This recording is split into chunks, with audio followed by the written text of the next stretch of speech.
Good morning students. और सब बढ़िया से हैं। आज हम इंडिया वाली बुक का थर्ड चैप्टर करते हैं। सेकंड हमारा हो गया था और मैं आशा करती हूँ कि आप लोगों ने क्वेश्चन आंसर कर लिए होंगे। सभी बुक में है बेटा, मैंने अंडरलाइन भी कराए थे। आज हम करते हैं थर्ड चैप्टर इंडिया वाली बुक का, जो है अपवाह तंत्र या ड्रेनेज सिस्टम। ड्रेनेज से आप समझते होंगे या अपवाह से आपका मतलब क्या है ये आप जानते होंगे।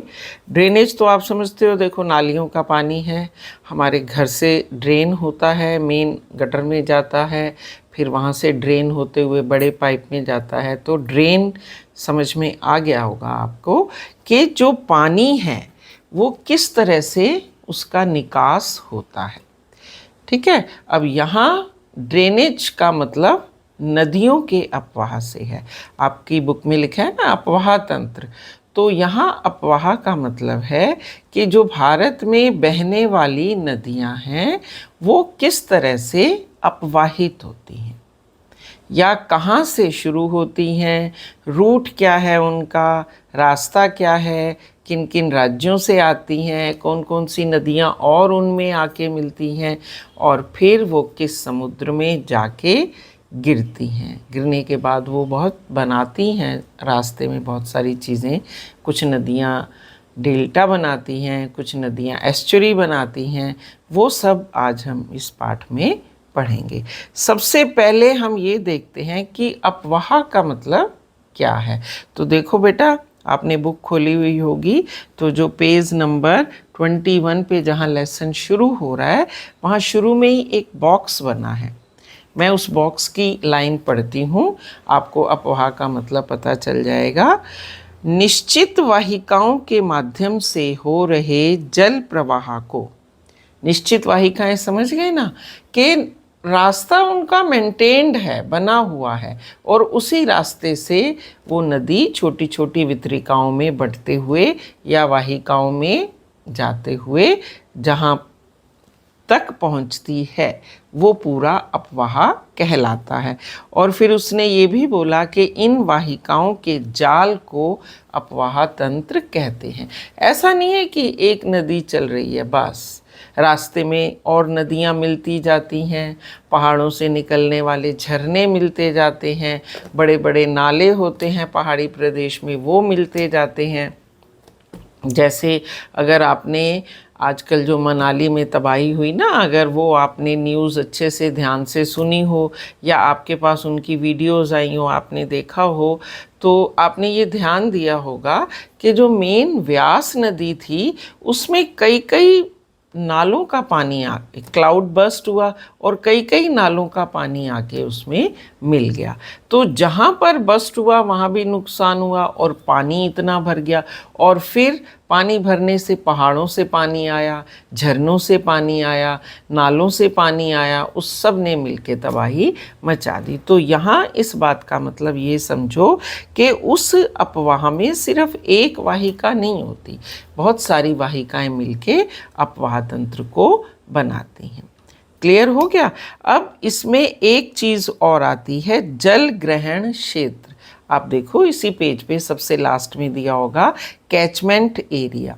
जल ग्रहण क्षेत्र का मतलब है बेटा, नदी जिस क्षेत्र से होते हुए आती है उसका जो कैचमेंट एरिया। अब देखो गर्मियों में नदी जो थी वो इतनी सी रह गई, बारिश हुई फिर बढ़ गया उसका कैचमेंट एरिया, जब वो उफान पे आई तो उसका एरिया और बढ़ गया, फिर वो और ज़्यादा पानी हुआ तो उसने आसपास वाले एरियाज़ को भी अपने अंदर ले लिया। जहाँ पे लोगों ने ये सोचा था कि ये नदी का एरिया नहीं है क्योंकि नदी उफान पे है नहीं, सूख रही है, उन्होंने अपने घर, होटल, रिजॉर्ट बनाने शुरू कर दिए। तो कैचमेंट एरिया का मतलब होता है वो क्षेत्र जो नदी का है और नदी का वो रास्ता है, नदी वहाँ से बहती है। लिखा है ना, एक नदी विशिष्ट क्षेत्र में अपना जल बहा कर लाती है, इतना क्षेत्र है उसका, उसमें से वो पानी बहा के लाती है। हाँ, कभी बारिश नहीं होती तो वो सिकुड़ जाती है और कभी वो नाले का रूप ले लेती है, बारिश नहीं होती है तो जिस रास्ते से नदी आती है वो पूरा क्षेत्र, चाहे उसमें पानी हो या ना हो, ये ध्यान रखो, वो उसका जल ग्रहण क्षेत्र कहलाता है। यानी इतने एरिया में जल ग्रहण होता है। बारिश हुई तो ज़्यादा होता है, बारिश नहीं होगी तो कम होता है। क्लियर। अब नेक्स्ट दिया है फिर इसके बाद, नदी द्रोणी किसे कहते हैं? अपवाह द्रोणी या नदी द्रोणी किसे कहते हैं? एक नदी और उसकी सहायक नदियों द्वारा जो क्षेत्र अपवाहित होता है। देखो, गंगा नदी है, गंगा की बहुत सारी सहायक नदी हैं, गोमती, घाघरा, गंडक, कोसी, है ना। ये सारी नदियाँ कहीं कहीं से आके मिलती हैं। इसके लिए बेटा आप सबसे पहले पेज नंबर 22 देखिए, 22 पे देखिए, ये मुख्य नदियों वाला मैप दिया हुआ है आपको। इसमें सारी नदियां दी हैं। सबसे पहले आपने क्या करना है, मैंने आपको एक बार मैप दिखाया था, मैं आपको एक मैप दिखाती हूँ। देखो, आपने बाजार से ना नदियों वाला मैप लेना है, उसमें सारी नदियाँ बनी हुई हैं। आपने वो मैप लेना है नदियों वाला, और उस मैप में ये जितनी भी नदियाँ हैं ये आपने दिखानी है। देखो ये बेटा मैंने आपको एक बार मैप दिखाया था, ये देखिए, ये रिवर्स का मैप ऐसे ही बना हुआ मिलता है। पहले प्रैक्टिस करने से पहले आप ये मैप लो, अपनी बुक में जो 22 नंबर पेज पे मैप दिया है उससे देख देख के ये सारी नदियों के नाम आप भरिए। आपको ये ध्यान आ जाएगा कौन सी नदी कहाँ है। देखो ये नर्मदा, तापी, है ना, गंगा, यमुना, देखो ये कितनी नदियाँ इसमें आके मिली, ये मिल रही, ये मिल रही, ये मिल रही, है ना। इधर ये सतलुज है तो इतनी सारी, इंडस रिवर में इतनी सारी ये नदियाँ मिल रही हैं, सतलुज, रावी, ब्यास, चिनाब, झेलम। ये मैप जब आप भर लेंगे आपको थोड़ा सा आइडिया हो जाएगा कौन सी नदी कहाँ पर है, तो उसके हिसाब से अब आपको पता चलेगा। अब जो मैंने ये पढ़ाया नदी द्रोणी, इसका मतलब है जैसे ये गंगा नदी है तो गंगा नदी के साथ साथ ये जो नदियाँ बहीं वो भी गंगा नदी द्रोणी में आएंगी। क्लियर। ये मैप बाजार से मिलता है बच्चे, पहले इसी पे प्रैक्टिस करो, फिर इसको देख के तुम्हें आइडिया हो जाएगा। जब भी बच्चे मैप में नदी दिखाने के लिए आती है, आपको कोई 5 नंबर का मैप आना है इंडिया का, 5 का वर्ल्ड का आना है, तो जब मैप में बोला जाता है कि गंगा नदी दिखाओ या नर्मदा नदी दिखाओ, तो बच्चे क्या करते हैं, बस यहाँ लिख देंगे नर्मदा नदी। तो अब नदी उसके ऊपर है, नदी उसके नीचे है, नदी उसके दाएं है, नदी उसके बाएं है, नोबडी नोज, आपने लिख दिया, उसके मार्क्स नहीं मिलते हैं।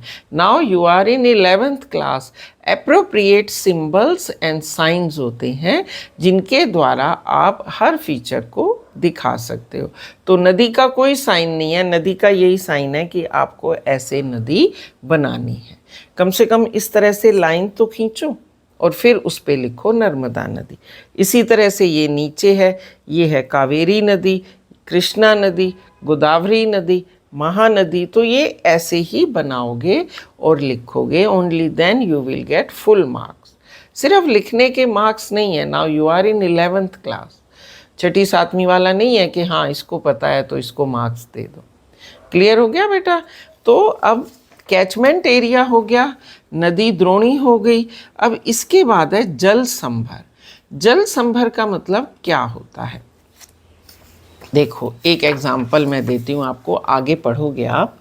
यहाँ ये महानदी है, यहीं ये नर्मदा नदी है, दोनों एक ही पहाड़ के पूर्वी और पश्चिमी हिस्से से निकलती हैं। तो ये वाला हिस्सा जो हुआ ना, देखो एक इधर चली गई, एक इधर चली गई, डाइवर्ट हो गई, है ना। ऐसे ही यहाँ पे भी है गंगा और नदी द्रोणी में।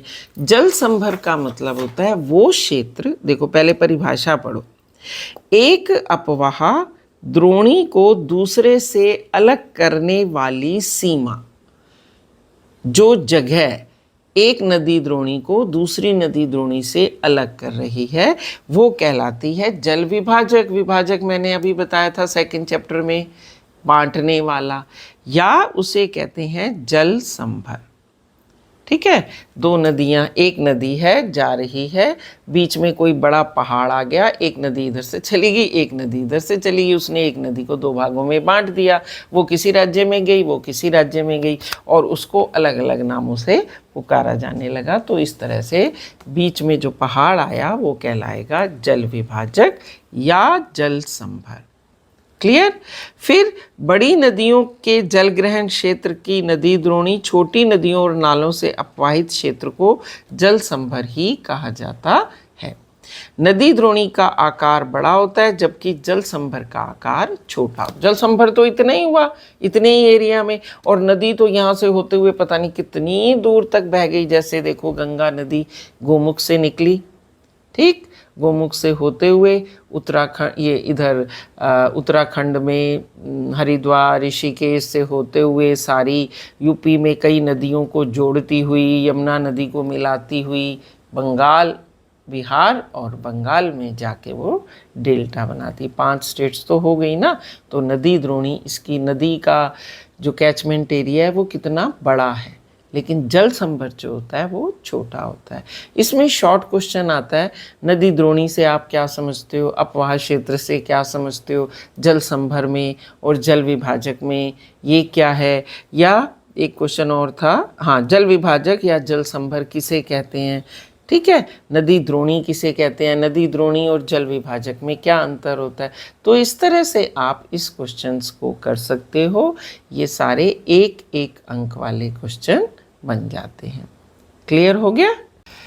इसके बाद बच्चे हम करते हैं भारत के अपवाह तंत्र। भारत के, देखो आपने देखा होगा जब मैंने ये मैप दिखाया, जितनी भी नदियां हैं वो या तो यहाँ या यहाँ अरब सागर या बंगाल की खाड़ी में गिरती हैं। अब वो हम साथ साथ करेंगे। कुछ नदियाँ डेल्टा बनाती हैं, कुछ नदियाँ ज्वार नदमुख बनाती हैं, जिनको एस्चुरी कहते हैं।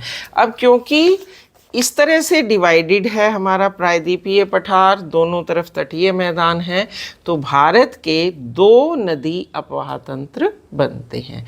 2 कैसे, एक बंगाल की खाड़ी का अपवाह तंत्र, एक हो गया हमारा अरब सागर का अपवाह तंत्र। ठीक है, तो जो नदियाँ बंगाल की खाड़ी में गिरती हैं उन नदियों के नाम कृष्णा, कावेरी, महानदी, गोदावरी, ब्रह्मपुत्र, गंगा, यमुना के साथ मिलके जो डेल्टा बनाती है। ठीक है, और जो नदियाँ अरब सागर में गिरती हैं वो है नर्मदा, तापी, लूनी भी है, और फिर सिंधु नदी हमारे से बॉर्डर क्रॉस कर जाती है, इंडस रिवर, और बाकी जो नदियां रह जाती हैं वो आप आगे जब हम ब्रीफिंग करेंगे ना, इनका एक्सप्लेन करेंगे, तो आप उसमें पढ़ेंगे। तो इस तरह से भारत के अपवाह तंत्र को 2 भागों में बांटा गया है। एक है अरब सागर का अपवाह तंत्र, एक है बंगाल की खाड़ी का अपवाह तंत्र। आप देखो आपकी बुक में 23 पेज पे 2nd पैराग्राफ में ये दिया हुआ है। और ये दोनों अपवाह तंत्र के बीच में जल विभाजक है। आप देखो इस बुक में एक ये डार्क लाइन दी गई है, ये डार्क लाइन, ये जल विभाजक है, यानी ये नदियों को बांटती है, नदियों को डिवाइड कर देती है।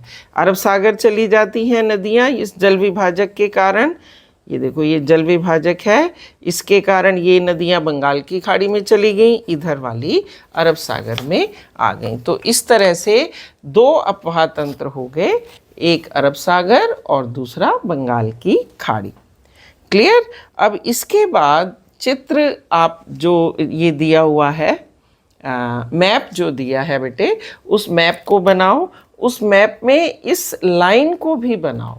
इस लाइन को बनाने से आपको ये पता चलेगा कि कौन सा एरिया जल संभर है, जिसके कारण ये नदियाँ पूर्वगामी हो गई या पश्चिमगामी हो गई, यानी पूर्व दिशा की ओर चली गई या पश्चिम दिशा की ओर चली गई। सबसे ऊपर देखो आप, इसमें मैं 1-2 बातें और क्लियर कर देती हूँ। सबसे ऊपर आप अगर ये मैप देखेंगे, इसमें देखो यहाँ लिखा है सांगपो नदी।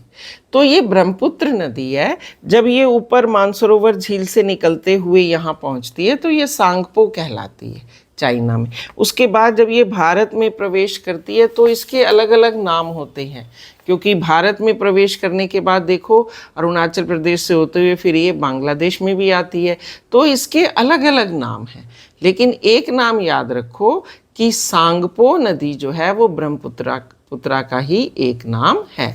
और दूसरा मेन पॉइंट याद रखो कि सांगपो नदी पश्चिम से पूर्व की ओर जाती है, लेकिन यहाँ पे एक पर्वत है नामचा बरवा, उस पर्वत के कारण ये नदी अपनी दिशा पूर्व से पश्चिम कर लेती है।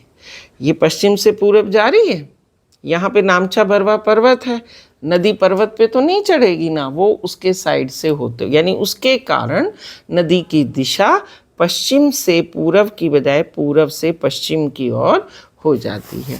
और ये ब्रह्मपुत्र नदी ही मिलके गंगा और यमुना से संसार का सबसे बड़ा डेल्टा बनाती हैं। क्लियर हो गया इतना? आज के लिए इतना ही करो, क्योंकि अब जब तक तुम मैप में इन नदियों को अच्छे से देखोगे नहीं तो जब हम पढ़ेंगे तो आपको थोड़ा समझने में दिक्कत आ सकती है। तो पहले आप इनके अच्छे से नाम देखिए, नदियाँ कौन कौन सी हैं। आपने ये 7th में भी किया हुआ होगा और आपने ये 10th में भी किया है, तो पहले इनके अच्छे से नाम देखिए, ये नदियाँ कहाँ कहाँ से होती हैं। फिर हम कल शुरू करेंगे भारत के अपवाह तंत्र।